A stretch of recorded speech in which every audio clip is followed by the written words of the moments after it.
Hello? I mean, you're sending me in? Yeah, so we are back online. Lost a piece of it. Shall we read this?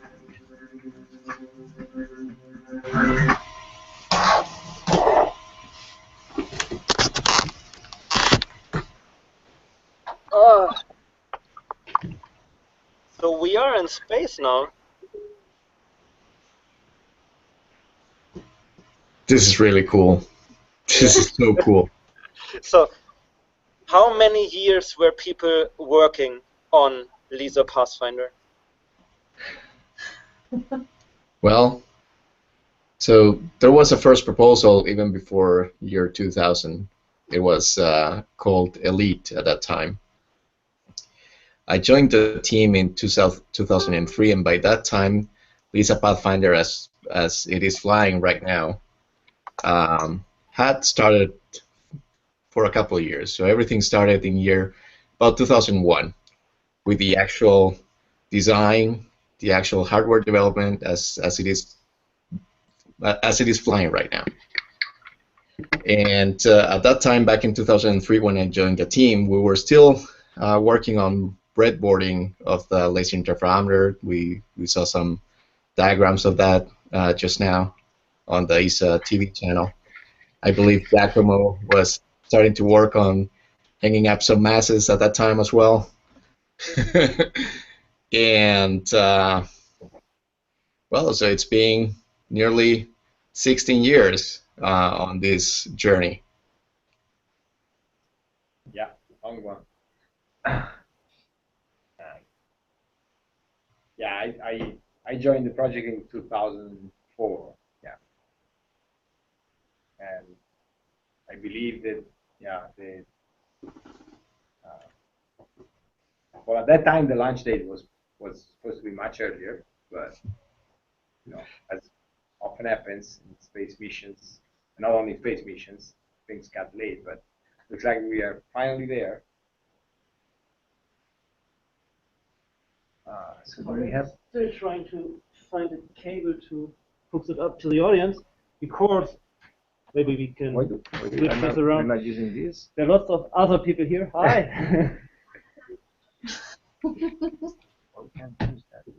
We can try to switch back to the other computer. I'm very sorry for everyone who's watching right now, because we had a glitch earlier on Hangout and we have to restart everything again. So I was working under the desk on a temporary laptop which can switch over to the right hardware. In the meantime, there's a question from Lisa. So we tried to answer that earlier, but the stream got deleted, so maybe we can answer that again. What assumptions from prior gravitational wave experiment are you using to formulate your experiments? How did this form a basis for the attitude control system? I guess, Felipe, you did answer that earlier? Did not connect this one. Felipe? Sorry, Simon, I lost you there for a second. So you were answering the question from Lisa, earlier about the assumptions that went into the attitude control experiment and what the attitude control system is all about. Could you re-answer that for us? Well, I can try again. So, well, I guess we have gathered a lot of experience in developing ground-based gravitational wave detectors here on ground, like LIGO, Virgo, and Geo 600. However, the scenario for detecting gravitational waves in space is quite different. So while the physics is the same, we need to consider a completely different environment. So here on ground, we have the effect of seismic noise from, well, human-made noise such as trains, cars, airplanes that disturb the detector, but also the dynamics of the Earth's core itself ultimately limits the sensitivity or essentially the observation that we could perform here on ground, and that would cut the observation bandwidth at the lower end at around 1 Hertz. And so we can only observe from 1 hertz to perhaps a couple of kilohertz with ground-based detectors. This means that at that point, essentially, any system we're observing is well, is moving very fast, and it's close to coalesce. So with LISA, the main idea is to observe at much lower frequencies. This means at systems that are moving around each other with very long periods of thousands of seconds. And the technology that has to be developed for that needs to be extremely sensitive and stay very stable for those thousands of seconds of observations. So, well, in terms of the experience from previous experiments, I guess this is actually, I guess, pioneering technology, because nothing like this has ever been tried before. So I guess this is from me at the moment. I don't know if someone wants to complete that.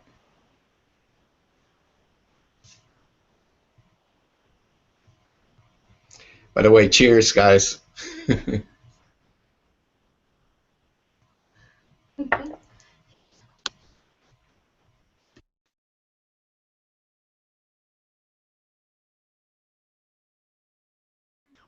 Simon, you are muted. Oh, thanks. Yeah, I'm back. So Lisa, I know this was your question. I hope that was answered, at least the first part. If you have a follow-up on that, please post it to the question stream. The second part is about how LISA will detect gravitational waves and when. Maybe we could first talk about how gravitational waves are, like how we try to detect gravitational waves right now at LIGO. We have both LIGO control rooms online. So would you introduce yourself again for us, please? Hi, my name is Evan Getz. I'm a physicist at LIGO Hanford. My name is Travis Sadecki. I'm an operator here at Hanford.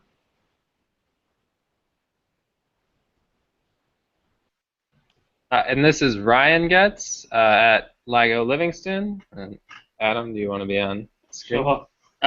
This is Adam Malavi. I'm also at LIGO Livingston. Hi. Ryan Smith, I'm an operator at LIGO Livingston. Hi guys. So what is LIGO doing? What does LIGO stand for? Away you go, Evan. Okay, so LIGO stands for Laser Interferometry Gravitational Wave Observatory. And we operate 2 sites, LIGO Hanford and LIGO Livingston. They're separated by about 3,000 kilometers. So LIGO Hanford is in eastern Washington state. LIGO Livingston is in Louisiana.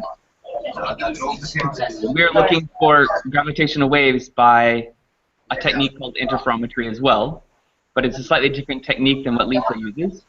Essentially, we have 4-kilometer long arm cavities that reflect light between 2 mirrors many hundreds of times before being out and be able to detect those things. I think there's some echo.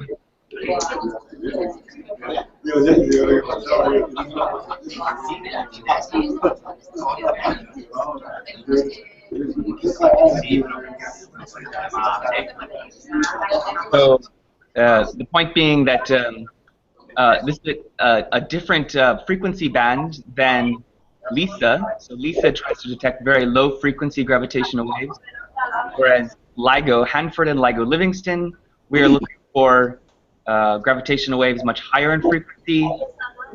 This frequency, if you could translate the gravitational waves to a sound, you would actually be able to hear them because they're in the audio frequency band from about 10 to 20 hertz up to a few kilohertz.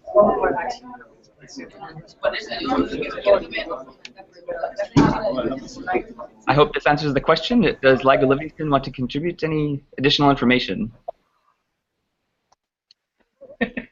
No, not really. I think you covered everything. Yeah. Very good. Did we answer the question sufficiently? I was still muted again. Thank you very much. that answer definitely the question. So that's what we are trying right now on the ground.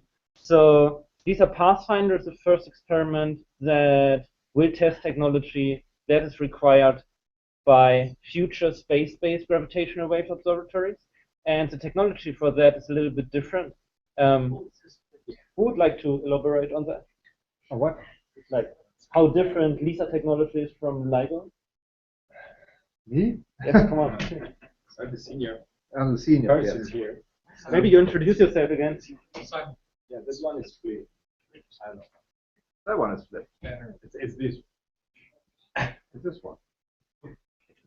Doesn't matter. Doesn't matter.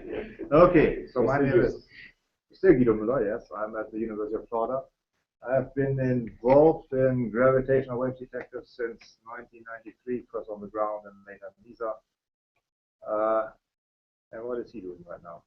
Just continue. Okay. Yeah. So the technology in LISA is basically the same. We use laser interferometry, but in LIGO we have a closed interferometer where you send the light beam back and forth between mirrors and build up the laser power in optical cavities and squeeze out as many photons as we can get.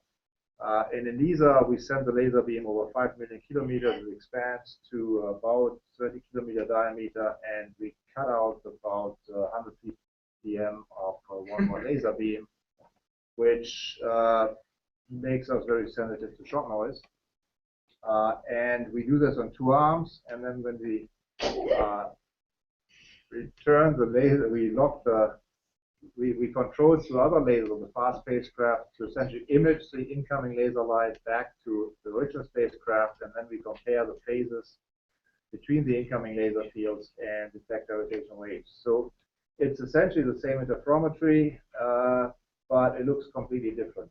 And I don't actually want to get into too much detail here because it's late. But maybe Shawn can answer some of these questions. Shawn? Yes, sir. Okay, how does LISA interferometry work? Been a long time. So, yeah, quite a bit of my dissertation was on the interferometry measurement system. Essentially comes down to combining the one-way interferometry measurements on separate spacecraft and trying to replicate what is effectively an equal arm interferometer by forming linear combinations of the different spacecraft's local interferometry measurements in time-shifted combinations to produce the actual, to kill the laser noise, the noise of the actual motion of the spacecraft, and other noise components, and extract out the final gravitational waves. So yeah, it's been a long time since I've actually worked on the project, but hopefully, hoping Pathfinder is able to prove out the DRS system, and all the components are there to fly LISA. So Shawn, you said it was a long time since you worked on LISA. What are you doing now? I'm currently working with SpaceX. Working on essentially protecting the rocket from lightning strikes. We've been developing multiple vehicles, and yeah, I'm hoping one day to be helping integrate the LISA spacecraft into a SpaceX rocket, but we'll see how things play out. I'm well aware of the fact that LISA is going to need quite a heavy lift vehicle to get out to its Lagrange point. All 3 spacecraft need to make it out to the L5 Lagrange, or I think it's L5 Lagrange point. So you're going to need a pretty heavy lift vehicle to get out to that distance.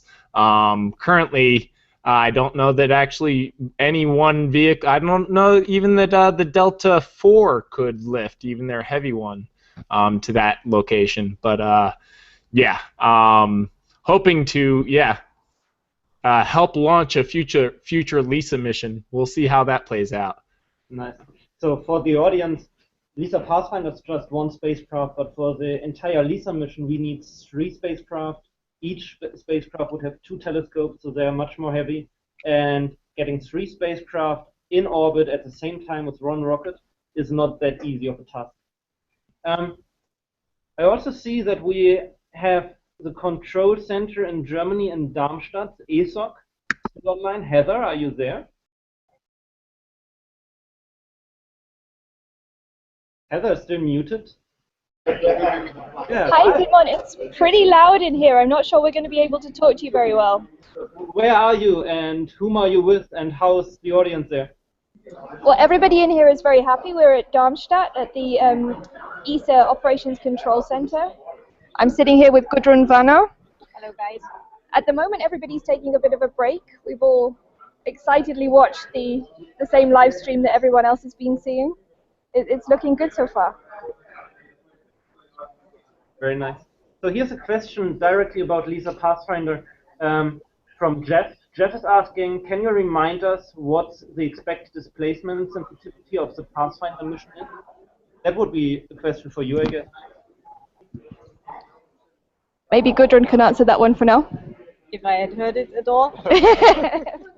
It is very loud in here, so you'll have to bear with us. Simon, just take that. Just repeat that? I think it's best if you answer that one, Simon. We can't really hear you very well. I'm a former LISA scientist. I can tell you about the planned sensitivity of LISA, but not of LISA Pathfinder. Well, maybe I can weigh in on this, Simon.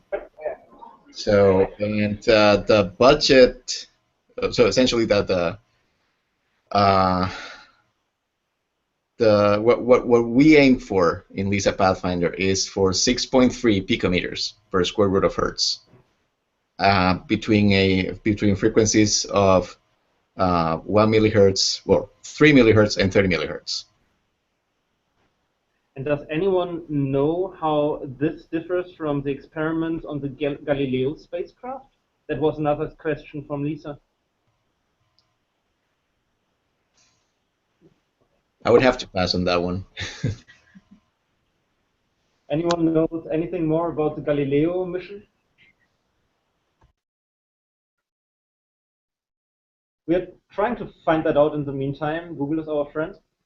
So, who else is there whom we haven't introduced? Michele, are you still there? Yeah, I am. Hi, where are you? Everybody here at ESA. Hi, good morning. Hi. Morning. Oh, what's the time over there? Well, it's 5:41 a.m. Central European time is like in Darmstadt, Hanover. I mean, okay. Yeah. I had to mute my mic before because it got pretty loud in here, and you know, it's classic Spanish tradition. We have in chocolate and some deep fried stuff. Nice. Yeah. So, who are you, and what is ESAC doing?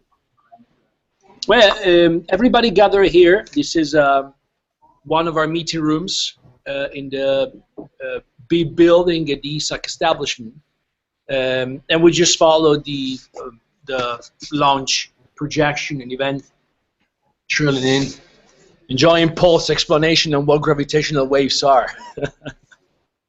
Yeah. Yeah, exactly. Yes. And now again, eagerly looking forward for the next phase. What is usually the task of ESAC? Well, in this particular mission, it's shared between ESAC and ESAC because all our scientists will relocate to ESAC for the first 3 months of the mission. Then when the ST7 DRS part will kick in, we'll move back to ESAC. But crucially, the role of ESAC is data analysis center and data storage for the archival, the latest stage of legacy. Okay. Yeah. And do you know a little bit more about what's happening in the next couple of minutes or hours on the mission? What are the next important events in LISA Pathfinder? Well, 6:42, I'm told now by the communication officer. Better I get him in. This is MF Fletcher, comms officer here for ESAC. Hi, how you doing? Nice to meet you. Hi. So just to let you know, right, we're in the ballistic phase right now. So the engine's shut off. We're just cruising around till we get to the next point in which we reignite the engine of this specific module, right, of this stage, turn that on, and then I think it's about a 10-minute burn, and then we separate LISA from the launcher. And once LISA Pathfinder is separated, we have a chance to get in contact. We should get a acquisition of signal. A ping. You'll get a ping. Guess will be Malagui or first, Severus? Milagro was first, I think. Was it? Malagui. Yeah. Yeah, I guess so. So then we go. Okay, nice. So. Yeah, that's right. Tweeting. Okay. So we are getting more questions in.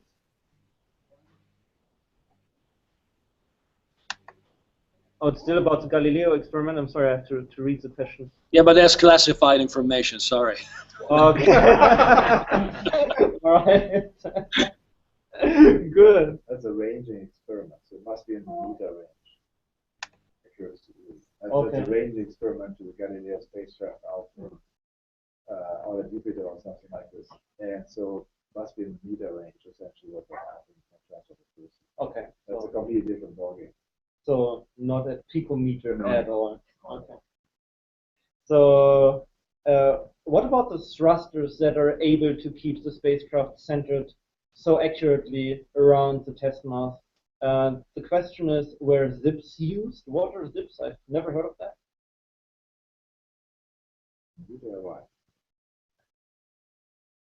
Anyone know what zips are? Can you repeat the question? So the question is, speaking of thrusters, were zips, Z-I-P-S used? There's an update, sorry. 1, 2, 3, 4, 5, 6, 7, 8, 9, 10. 1, 2, 3, 4, 5, 6, 7, 8, 9, 10. Anybody here? Just a test, apparently.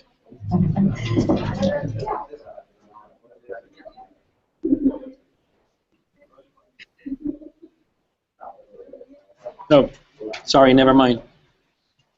Okay, Lisa elaborated on the question. So zips are xenon thrusters. We didn't use xenon thrusters, I guess. No, I don't think so. So what are the thrusters that are used in Pathfinder? There are two different ones. There's one model. We have cold gas, but yeah, but that's the mix is the gas inside. I don't know what the gas, but generally it's not. Some of them they tend to use high. No, yes. But normally, I don't know what the cold gas is. Generally, it's something like nitrogen or something, but I don't know in this case. Okay. It's yeah. I could take a look. Because I think the feet was cesium. The feet was cesium. That was the origin of the problem. Yeah. We're investigating. We don't remember which gas are we using in the cold gas. The LISA Pathfinder, the cold gas thrusters. Yeah, correct. Normally it's nitrogen used for cold gas. It's easy as that, right? I don't know. I'm pretty sure it's argon. Right? It's cheap. Perhaps at this point, while we give Michele some minutes to research that, I also wanted to mention that LISA Pathfinder carries also a payload from NASA, and an important part of that payload are the colloidal thrusters. And I don't know what that entails. Maybe Michele can research that at the same time. But in addition to the colloidal thrusters from NASA, there's also a computer carrying the control laws for doing drag-free navigation. So that's a very important component of LISA Pathfinder. The mission at NASA is the ST7 mission, and that flies along with LISA technology package from ESA. So what are the specific mission milestones of LISA Pathfinder?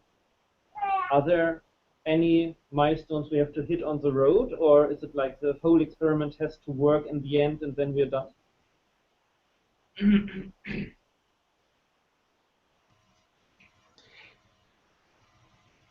So according to the time plan, if I recall correctly, it's been a while, there's going to be the first 90 days are going to be solely LTP operations, and that's going to be followed by an additional 90 days of ST7 operations. And it is a plan where we would like to run LTP together with ST7. I don't know how that's coming along though, but I know that was the idea for an extended mission plan. Yeah, so a question just came in about how the test masses are locked. Wait, just move the question. How the test masses are locked down inside the GRS during the launch, and when they will be released. So GRS is for Gravitational Reference System, and it's basically the system comprised of the test mass in housing in which the test mass floats, and that has electrodes that can sense the position of the test mass, and then a number of auxiliary systems. And an important difference in LTP compared to previous missions that were trying to measure very small acceleration of test masses is that in LTP we have very large gaps between the sensing electrodes and the test mass, because we don't want to disturb the test mass itself. We don't want to transmit any of the shaking of the satellites to the test mass, so we don't want any interaction.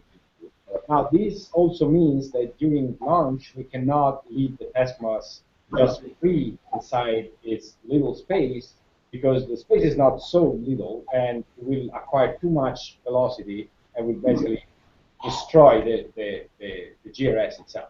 So we have to cage the test masses, and we do this with two mechanisms. One is a very strong caging mechanism that basically employs hydraulic fingers on the corners of the test mass and can basically resist the very high accelerations and shaking that are experienced during launch. Now, I don't know the exact schedule because I'm not involved in that anymore, but once the satellite reaches its final orbit around L1, this first system will be released, and that should be around mid-February. And but the rest system will not be completely free at that point. There will be another two little fingers that hold the test mass in place with a much smaller force.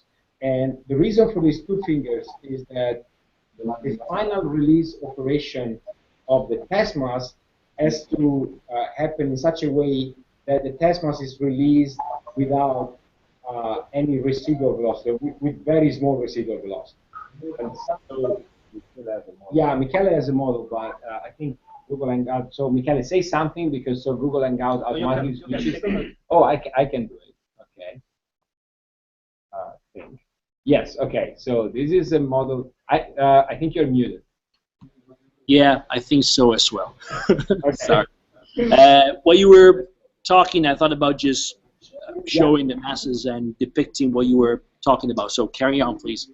Yeah, so what I was saying is that the main mechanism, the one that can resist all the strong forces during launch, has also the problem that by applying so much pressure on the test mass, then it's subject to sticking forces. So when you try to retract these fingers that held the test mass in place, the test mass can slightly stick to one of them, and so acquire some velocity to try to follow one of these fingers as you retract them.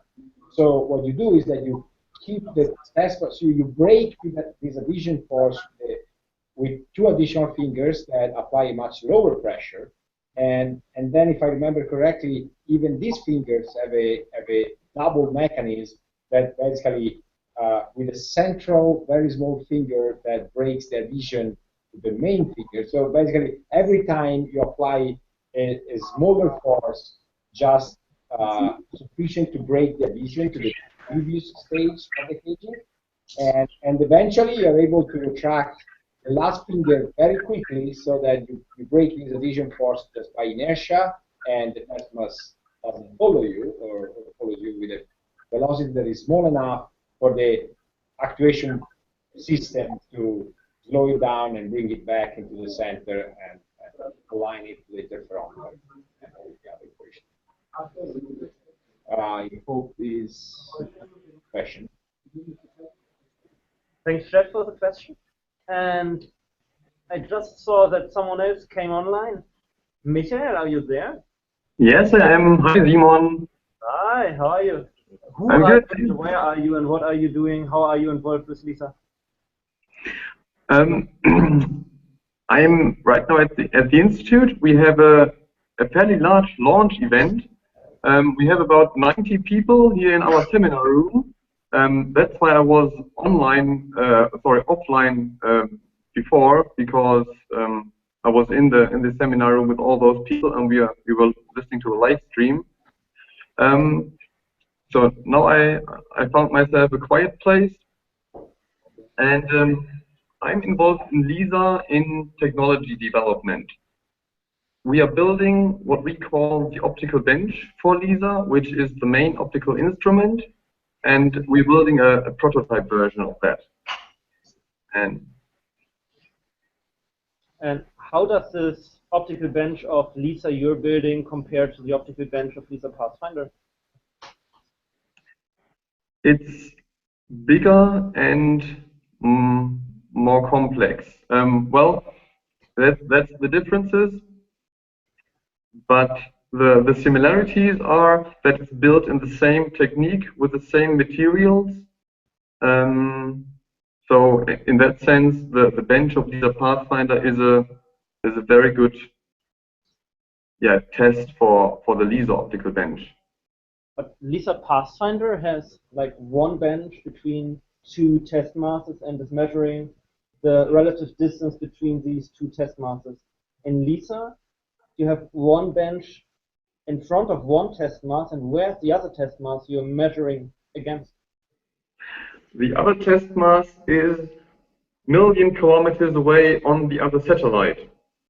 And the LISA optical bench has to perform the distance measurements between itself and its local test mass, and it also performs the distance measurement between itself and the remote optical bench. And the remote optical bench then again measures the distance to the remote optical space, to the remote test mass. So in that sense, the distance between one test mass on one LISA satellite to the other test mass on the other satellite is divided into 3 parts. Okay. So, and that is, I guess, the reason why LISA Pathfinder will most certainly not be able to measure any gravitational waves, because the baseline is too short and the gravitational waves have no room to interact between the two test masses. But LISA with million-kilometer long arms would be very easily able to detect gravitational waves. Yes, that's correct. So, that's the question about the gravitational waves and LISA.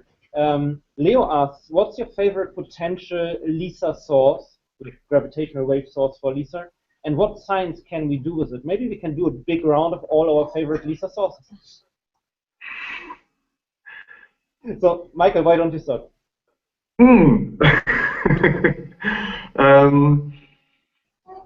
My favorite LISA source.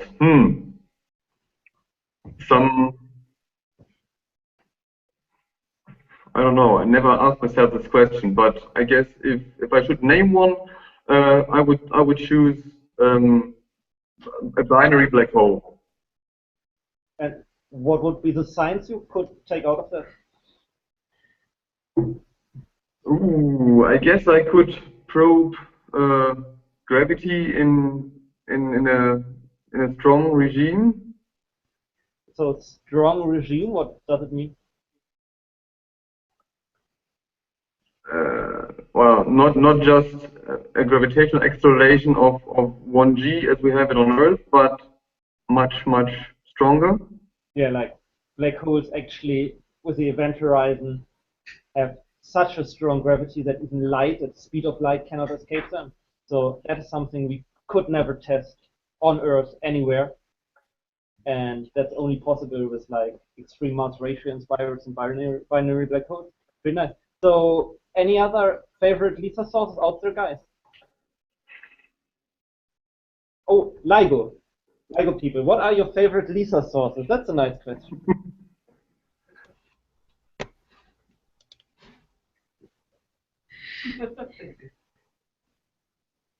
LIGO, are you still out there?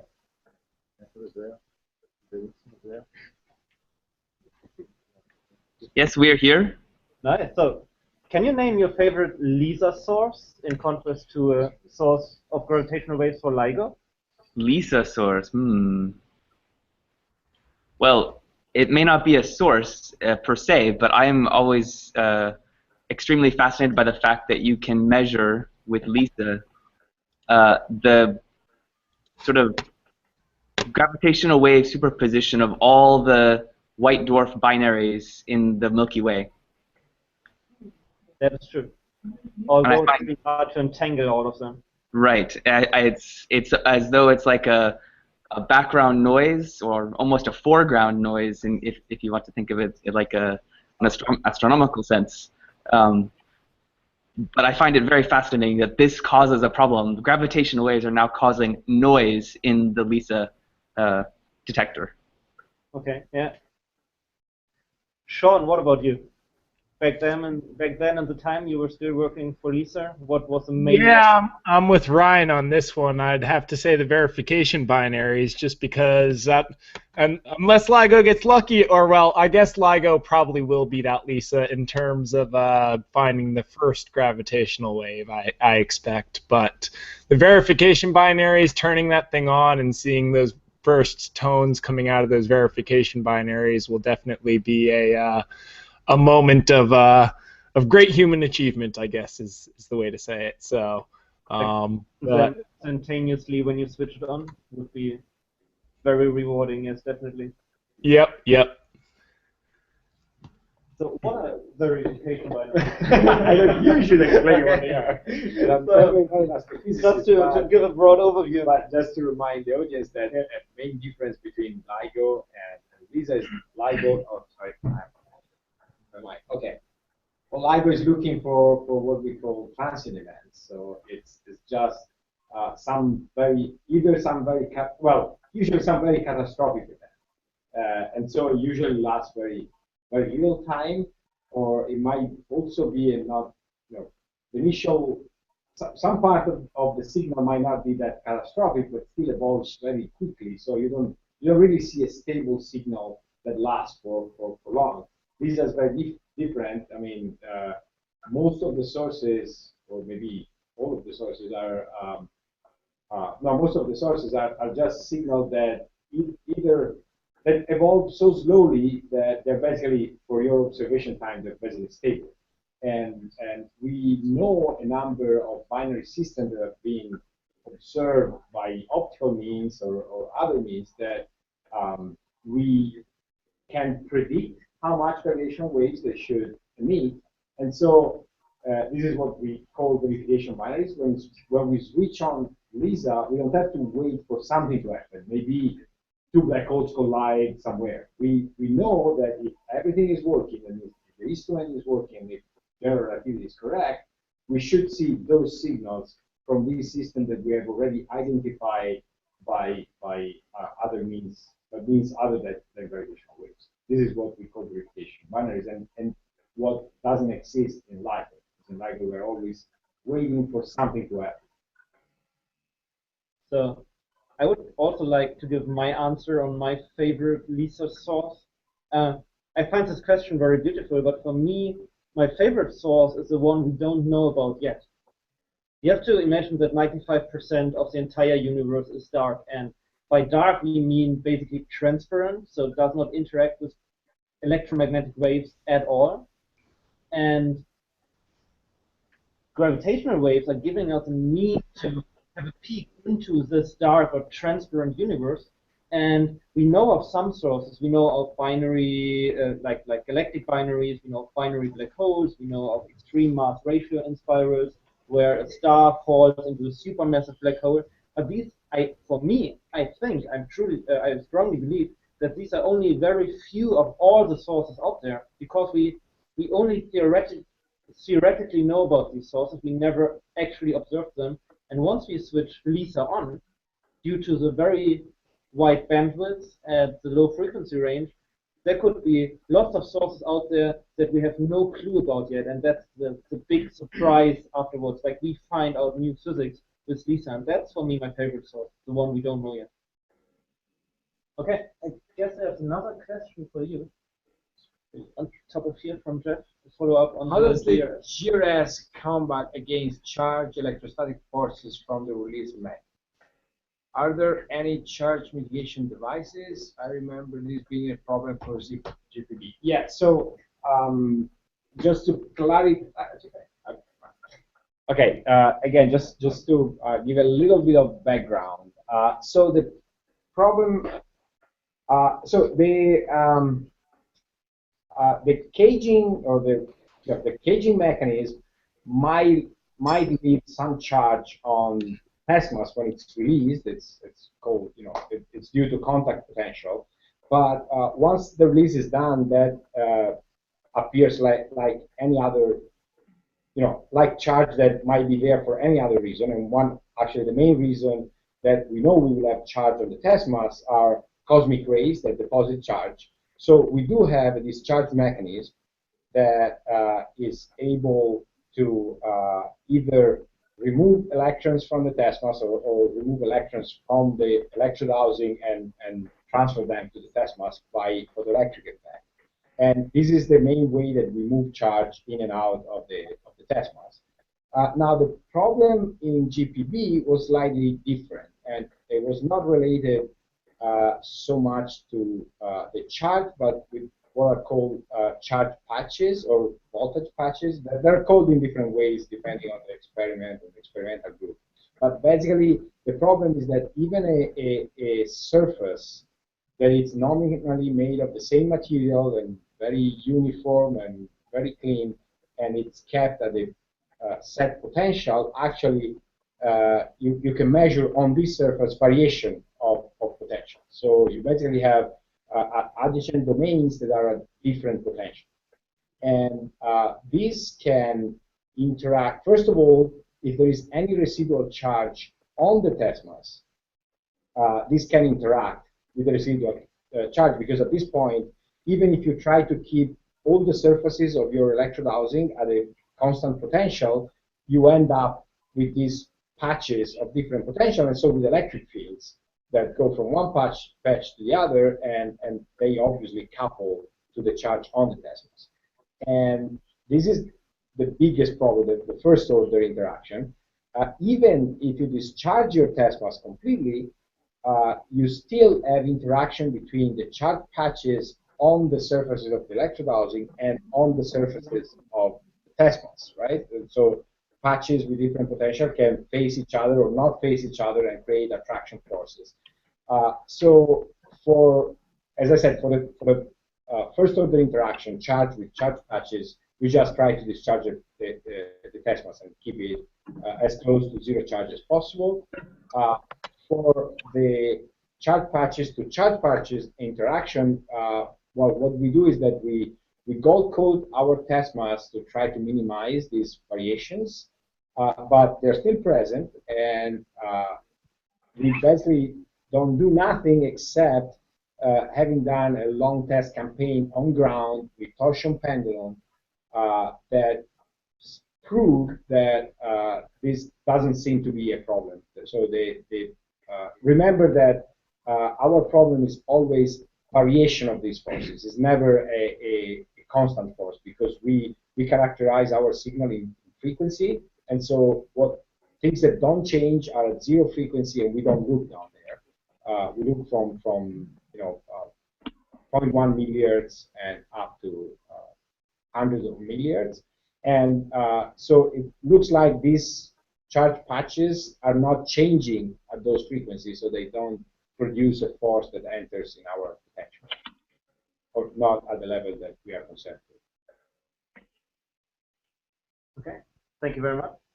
And we have a new member in our Hangout, Shane. Welcome back. Hi.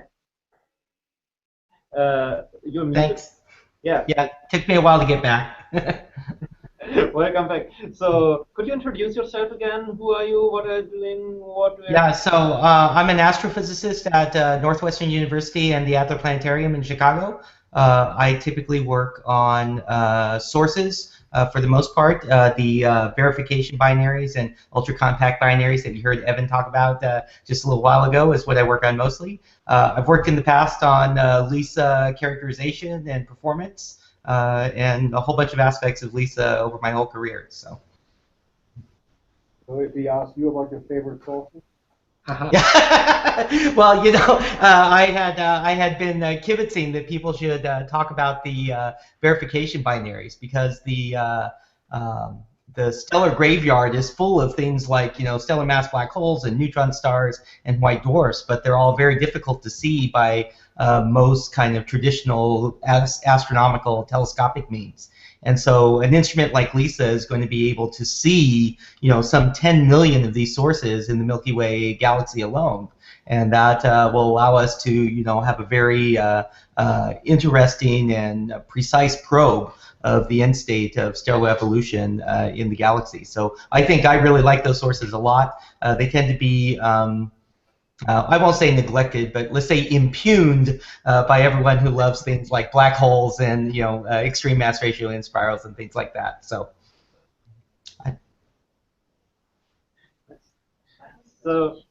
oh, there's a question from our audience. Yes. So, you need to do LISA to detect gravity, start discovering. But just from the data sent in by the Pathfinder like 3 months from now, do you expect to make find evidence, exciting evidence of gravitational waves, or the entire thing has to be up there before that? So just to repeat the question, if we will detect any gravitational waves in LISA Pathfinder? Not any evidence of it? Discovery, but find evidence for it? No. Or any other fundamental science from Pathfinder? Is it purely a test run mission, or is there something else? Okay. Whenever there's data, I was John's question. There's data coming in, there's always analysis. This is a tricky one. So define fundamental science in the first place, right? So it's tricky to define fundamental science. Yeah. It's a noise measurement. It's a noise measurement, right? We really want to understand the residual accelerations which are on these proof masses, and many people would not call this necessarily fundamental physics. It's technology.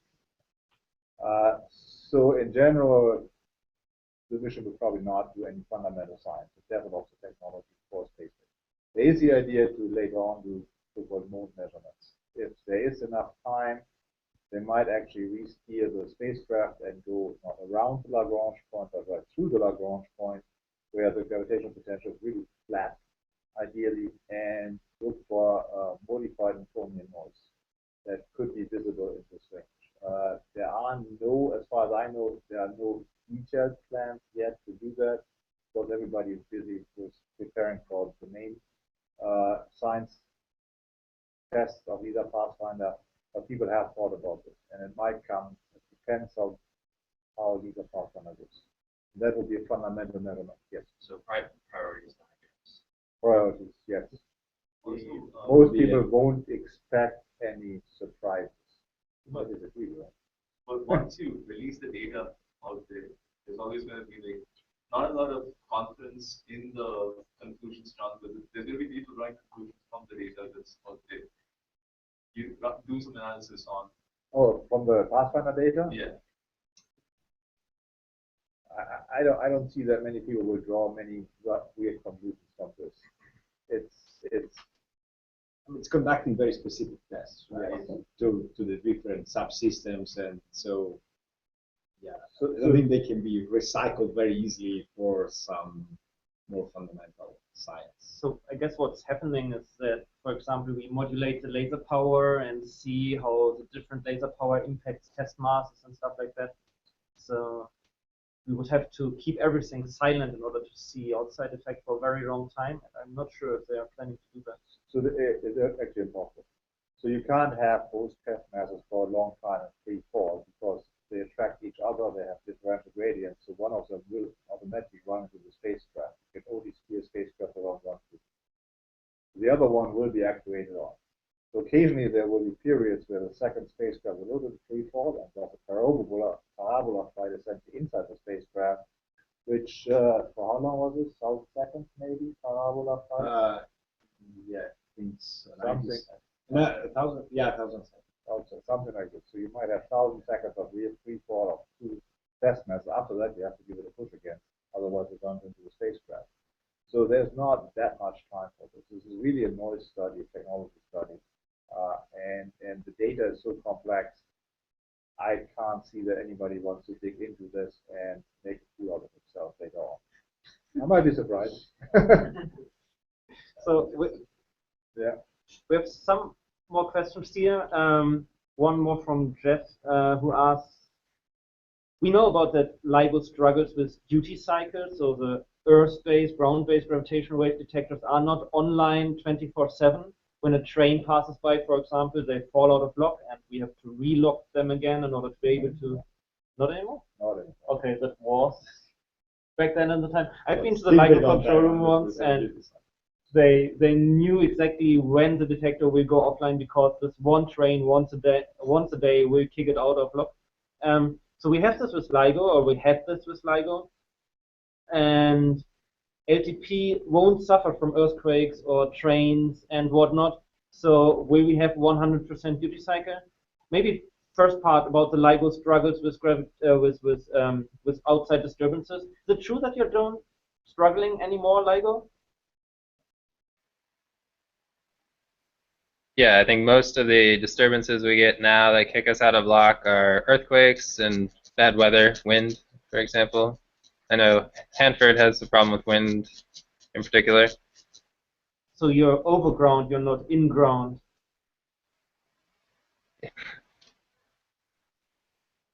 So I know that the future gravitational wave detectors on ground are planned like underground, going 50, 100 meter underground. So there you wouldn't have any troubles with wind, I guess?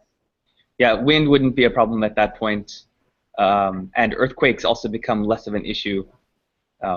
Although it's still present, but it's just less of an issue due to the way the waves propagate through the Earth's crust. What is your duty cycle right now in Mitryk and Hanford? Typically, well, we kind of look over. I mean, right now we've been locked for over 28 hours at Hanford. Well, good. That is impressive. Can you beat that? Not at the moment, but yeah, usually it's really weather dependent. If we have good weather, we can stay locked all day for the most part. If we don't have strong earthquakes in the area, I don't know what our total duty cycle for 01 is so far. I think we're about 60, 70%. I think our goal is that both Hanford and Livingston are locked at the same time. We would like to have that as much as possible, but typically the what's running now is around 50% during the whole of our observing run currently. That's currently ongoing. And in order to detect the gravitational waves, you need both detectors online at the same time. Yes. For the transient sources, yes, we need both operating at the same time. For the long-lived, weaker sources, they don't have to be operating exactly at the same time, but it's best if they are. And you need to make sure that this was a gravitational wave and not a influence from whatever happening close to the detector, and you can't be certain if you only have one running, I guess. Exactly, yes. Yeah, for the transient searches, you like an inspiraling binary you want to verify with another detector. Some data analysis algorithms actually expect both searches or instruments to be operating simultaneously because they combine the detector data coherently, which is just a technical way of saying they add the data together in a very special way. Okay. So it is true that LIGO is not online 100%. And since LTP would not suffer from earthquakes or winds up there, I guess, is it like safe to say that LTP would be online 100% and we can like transfer that one-to-one for future LISA gravitational wave detector in space, that it will be online 24/7? No, I mean there will be events where we can't take data. So for instance, every time you have to discharge the proof mass, then you can't actually monitor its position with the laser. So anytime you go through that kind of cycling of the instrument, then it will in principle be offline, but not in the sense where nature is kicking us offline, right? We'll actually do it when we do something like that. Can you estimate on like how many % of the time LISA Pathfinder will be able to measure? So I don't remember all the discussion about this, but it kind of depends on what the charging rates are, which are a strong function of, for instance, solar cycle.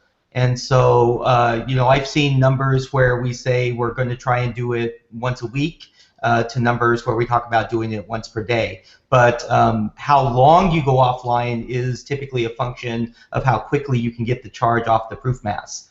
And as far I don't know how they're doing it for Pathfinder, but on LISA they talk about these UV LED light kind of things where you use photoelectric effect to eject the electrons off. So you have to kind of illuminate the proof mass for a certain amount of time in order to get all the charge off, and then you can come back online. So Pathfinder does the same, just the light sources are different as well. Yeah. So do you know how long they have to illuminate for? Nope. I know that for LISA we started to talk about continuous discharging. Yeah, that's right. Yeah. So. But there are processes on the spacecraft, housekeeping process on the spacecraft, which could take us offline. One of the things I remember is the rotation of the high gain antennas. Yeah. Right. Yeah, that's right. This ground, but this will be just a couple of seconds, maybe minutes. So you have the spacecraft itself, and below or above the spacecraft there will be like a communication antenna sending all the data from the spacecraft back to Earth, and this has to like follow the movement of the Earth, or like counteract the movement of the spacecraft to send the data in the right direction. And moving this will disturb the spacecraft to a degree that cannot be tolerated by our measurements anymore. But this movement is fast. That's very fast. Yeah, I guess if I remember correctly, probably the closest thing that can happen in LISA that is closest to an earthquake, it's some solar flare that causes an excess charge rate. And so, I mean, either in the case of scheduled discharge or in the case of continuous discharge, the charge rate can go up by many orders of magnitude, and then it completely kicks your test mass out of, not completely out of control, but out of the science mode, and then you have to discharge it when it happens. So it's like an earthquake arriving, and you lose lock with interferometer, you got to reacquire lock before you can take the science data. And I think there's the same problem with solar flares. But we have to remember that most of the sources for LISA light detectors, are like very long. Exactly. So we can measure them for days, hours, or maybe weeks and months. Absolutely. So the impact on the data will be very different than what it is. If LIGO goes offline for a minute, it could have missed it one gravitational wave. Yeah, or not miss anything. Yes, while LISA will always lose a little piece of the signal that is anyway always there. Okay. So maybe I can add something to that as well. So the reason we cannot observe or we lose lock in LIGO is because the interferometer essentially falls out of lock, meaning it loses its capability of monitoring the motion of the test masses. In LISA Pathfinder, we have a completely different situation. So the interferometer is a so-called heterodyne interferometer. In LIGO, we have the same, essentially, but it operates differently.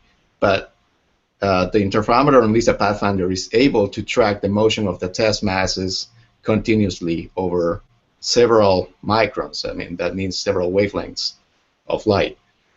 And even though we may have a transient that forces us off the science mode, we will still be able to monitor what's going on with the test mass, unless it's so extreme that the interferometer would lose signal, and that's very unlikely. So if we fall off the science mode for any sort of incident, that doesn't translate to the typical concept of losing log as we know it in LIGO. Just increases your noise. So, okay, thanks a lot. Let's move on to the next question. Let's choose the one about the actuation mechanism on the test mass. So we are still in LISA Pathfinder and LISA. There's a freely floating test mass that needs to be actuated, as Guido said. We can only follow one of the two test masses with the spacecraft, and the other one needs to follow the spacecraft somehow. So is there a finger moving it along, or how do we actuate these two masses? The electrostatic actuation. This is your perfect expertise. He's the absolute expert in that. Yeah, okay. So, yes, as I was mentioning before, so the test mass is free floating inside the spacecraft, but this actually means that it's free floating inside a hollow cube, and the internal faces of this cube are actually they are divided in electrodes, and these electrodes have a dual function. One is that of sensing the position of the test mass, and the other one is that of producing these actuation forces. These actuation forces come from, so if you're familiar with capacitors, you know that when there is a voltage across a capacitor, there is an attractive force between the two plates of the capacitor.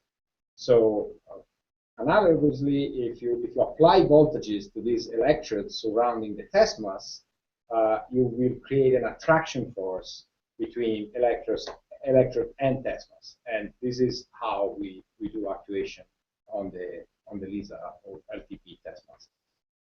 So one of the tricky parts is the proportion to the voltage squared, which makes it slightly nonlinear. So we have to work around this. Yeah, but also gives you a lot more authority. You don't need to use. But it's working pretty fine. LIGO is actually right now also using electrostatic actuators for their mirrors in the last stage. So they actually started to copy this from LISA Pathfinder because it's lower noise than the magnets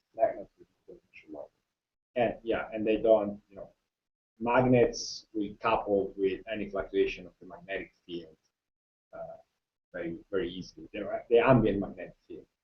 I guess a little detail that I can add is that there are actually two sensing/actuation electrodes for each side. So by applying differential voltages to the two, you can not only, so if you apply the same voltage to both, you can just attract the test mass in that direction. If you apply voltage to only one of them, you will attract the test mass, but also produce a torque because you're applying a force that is not aligned with the center of mass. And if you actually apply the same voltage to electrodes that face opposite corners, you will only produce a torque. So this way we can do both translational forces and rotational torques on test mass. But these electrostatic actuators are not only for actuating, but also for sensing the position of the test mass? Yes, and this is done by actually injecting so there are some electrodes that are, in addition to these sensing electrodes, that are called injection electrodes, and those carry an AC signal at 100 kilohertz. Now you should work out the math, but basically some of these AC signal leaks onto the test mass, and then from the test mass leaks onto the sensing electrodes. Now, if everything is symmetric and the test mass is perfectly centered, you pick up the same amount of signal on each electrode, and so you can tell that the test mass is centered. Now, if the test mass starts moving in one direction or another, you will pick up more signal on the electrodes that become closer to the test mass and less signal on the others, and so you can tell that the test mass has moved. And again, by employing this trick of 2 electrodes per phase, you can also tell if it rotates okay, rather than just move. That's how. Michele, are you still online? Yes, I am. Okay. So this electrostatic sensing of the position of the test mass works in all degrees of freedom. Right.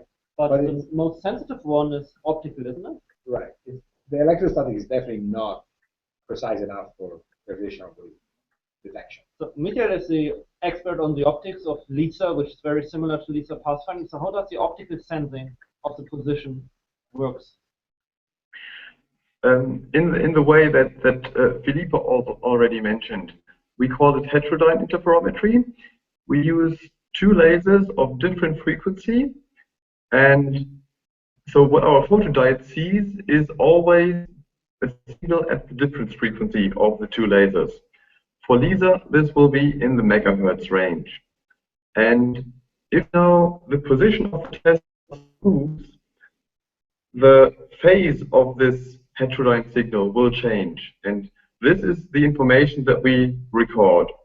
And the devices that measure phases are very sensitive. So they can measure a millionth of a cycle. So a microcycle, what we usually say. For the detection of gravitational waves, it is enough to know this one axis as precise as possible. We get another information out of our interferometric readout. We don't use what we call single element diodes that only have one sensitive area, but we use what we call quadrant diodes. They are essentially one diode partitioned in 4 segments, and for each of those 4 segments we get an interferometric length signal, and by combining those 4 segments, so say by adding up the phases of the 2 left segments and subtracting the 2 right phases, we can get information of the angle of the test mass with respect to the beams. Okay, to a similar degree of accuracy. To a very high degree of accuracy. So for the optical bench development for LISA, our requirement was to measure an angular noise of, I believe, 5 nanoradian per root hertz. Okay, so nothing you can buy off the shelf at an electronics store, but you have to develop and do new technology development. Yes, definitely. Thanks. So I think we're like 10, 15 minutes out for first contact with Pathfinder. Yeah, 15 minutes for the last separation of fourth stage. But then it's like 1 or 2 minutes. Yeah, then it's another 10 minutes after the first contact. Okay. The broadcast will start at 2:42. So we have like 10 more minutes. Maybe you can answer 2 more questions. There's one about a potential cooperation between different spacecraft in orbit. Like, is there any mission up there right now that could help LISA Pathfinder with its experiments? I don't think so. No. No, not at all.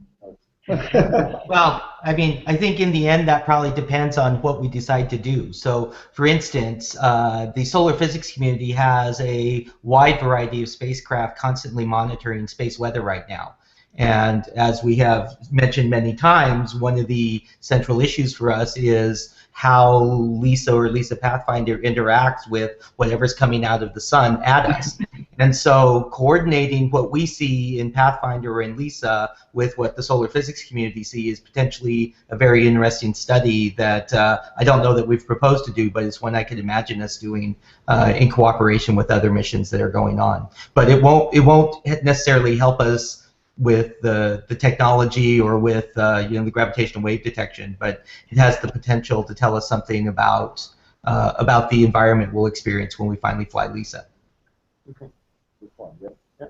And for LISA, it's a different story. So LISA Pathfinder and LISA will be one of the kinds. There are no similar experiments in orbit, but while LISA will measure gravitational wave signals from maybe known or maybe unknown sources, there are other spacecraft up there, like Hubble or the James Webb Telescope, that could do the optical counterpart for that.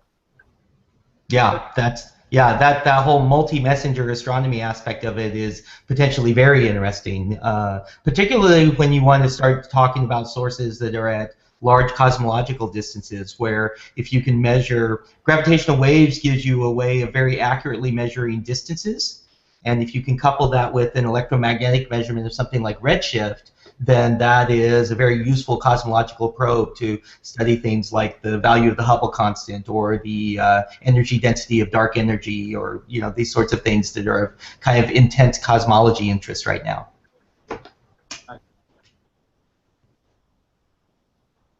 So there's another one about LISA Pathfinder and actuation, this time about actuating the entire spacecraft. Do we do any station keeping to stay at L1? How does the orbit around L1 work in the first place? I always ask myself the question, like, you have Earth and you have Sun, and there's a sweet spot in between where you have no gravity because the gravitational forces of both bodies like cancel out, and there's like perfect area of no attraction. But that's a saddle point, isn't it? Like, once you move off, you would fall into the Sun or fall back to the Earth. So how does this orbit thing around L1 work, and do we have to do active station keeping? So some of the Lagrange points are stable and others aren't. So some of them are saddle points, and then others of them are actually minima or maxima in the potential. And L1, I can't remember if it's stable or not, but we're going to be in what's called a halo orbit. So Pathfinder is going to be in this kind of long elliptical orbit that's like, it's like the size of the moon's orbit. It's like 500,000 by 800,000 kilometers, something like that. So it will just orbit around L1 as if it's a gravitational attractor point. And there's many spacecraft in the area that do that, and so we'll be another of the fleet there that's using that point in the solar system as a place to hang out. And do we have to actively maintain this orbit, or is it just? I don't think we have to actively maintain it, but I also don't know what the long-term stability is. So it'll certainly be stable over the time that we intend to do the mission, but I don't know long-term if it'll drift away or collapse in or something like that. So in fact, it is a very unstable orbit, and we won't be able to maintain it. However, we're gonna be able. Well, there's been this idea floating around for a while of trying to test MOND or other gravity. Yeah. And it is possible to use the instability of their orbit and assist it with our very limited capacity micronewton thrusters to insert LISA Pathfinder into a decoupling orbit that drives us through the saddle point to test these experiments. So eventually LISA Pathfinder will fall off, and there's nothing we can do about it because the thrusters have very limited capacity. However, we may be able to control that just enough to try to do something interesting with that. But the propulsion module will not stay in place. Like, if I look behind me, we have this, I'm not sure if it can be seen as a screen here. So LISA Pathfinder is a down section here, and this also belongs to LISA Pathfinder, which is its own propulsion module, and this could do orbit maintenance, but won't stay there? That's correct. It's not going to stay there. So the moment we reach our nominal orbit, we're going to decouple the propulsion module from the main satellite. And the main reason for that is just the gravitational noise of that huge mass that is the propulsion module, and what that would act on to the test masses. Okay. Good. So how many minutes until first contact? Well, Yeah. no, The second burn. They will start here. The here in the back. There's 3 more minutes before it starts again. What does a second burn mean? The third burn, actually. Right? Third burn, all right. Yeah, second burn. Oh, second burn, yeah. Second burn, yes. I don't really know from other point of view. Are they? I mean, yes, Wasn't this second burn the reason that the start had to be postponed? As far as I understood, LISA Pathfinder is the first mission going so far out of space. The previous mission that launched with a Vega rocket didn't go that far, so they didn't have to use 2 burns of the 4th stage, this Avum stage. And in this what is it, an hour or a bit more than an hour, that the fourth stage is not burning. It's still in the shadow of the Earth, so it's really cold. And I believe it wasn't quite certain that the second burn would work, but apparently it has been verified that this will be the case. So actually, this is an It will be exciting. Yeah, it's a very exciting moment. Okay. So, yeah, definitely. But maybe.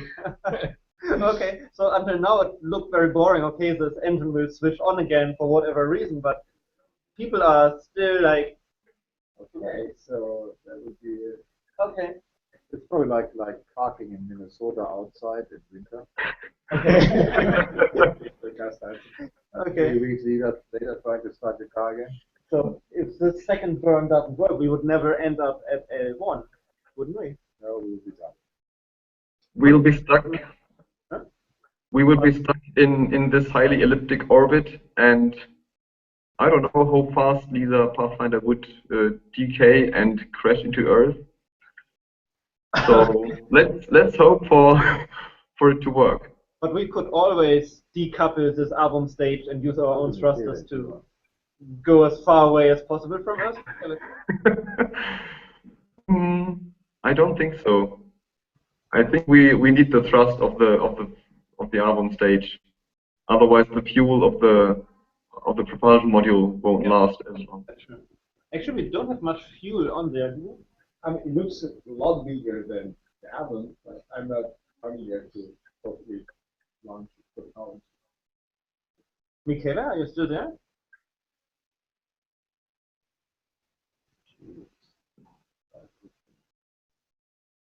Michele, can you hear us? Yeah, getting back online. Oh yeah, okay. So Michele says that they're getting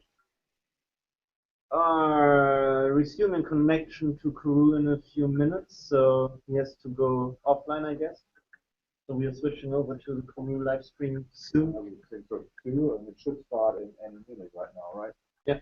So this is one of the most exciting moments in LISA Pathfinder. Too many people have Just declared discovered success already. Yeah. Yeah. So we need the second stage second burn of the fourth stage to work. Then we need to decouple from the album stage, and then we need to make contact with LISA Pathfinder. This all will Then we happen. can go to bed. This all will happen in the next 15 minutes. So one last question. Was L1 chosen as opposed to L4 or L5 simply because of fuel capacity? Does anyone know anything about that? Why did it chose fall on L1? No idea. We don't know. So it was convenience. It was a trade-off of convenience between fuel capacity and data transfer. So it's just close enough that we don't that we can handle the mass of the launch to reach L1, but also have an antenna that would not require extremely high power to transfer data down to Earth. Wait, on LISA Pathfinder, how fast is your internet connection? Sorry? How fast is your internet connection to LISA Pathfinder? I have to say I don't recall exactly, but it was just a few. It was around 50 to 100 kilobits per second. Okay. So it's fairly slow. Okay. So if you recall those days of dialing in with your modem into internet, yeah.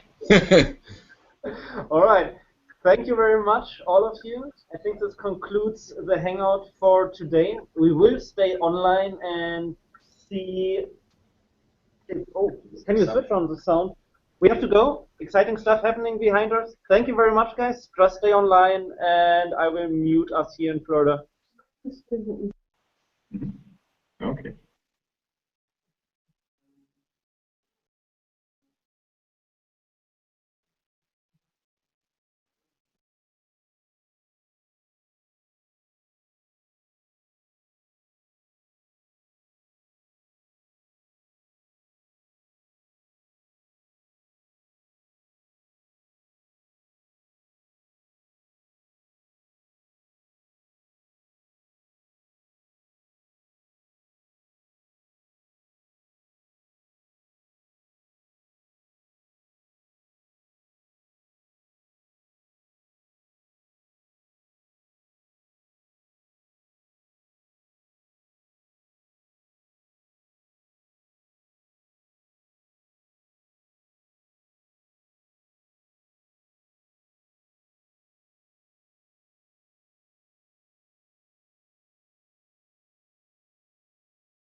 Congratulations to everyone. Small satellite, so a small launch vehicle.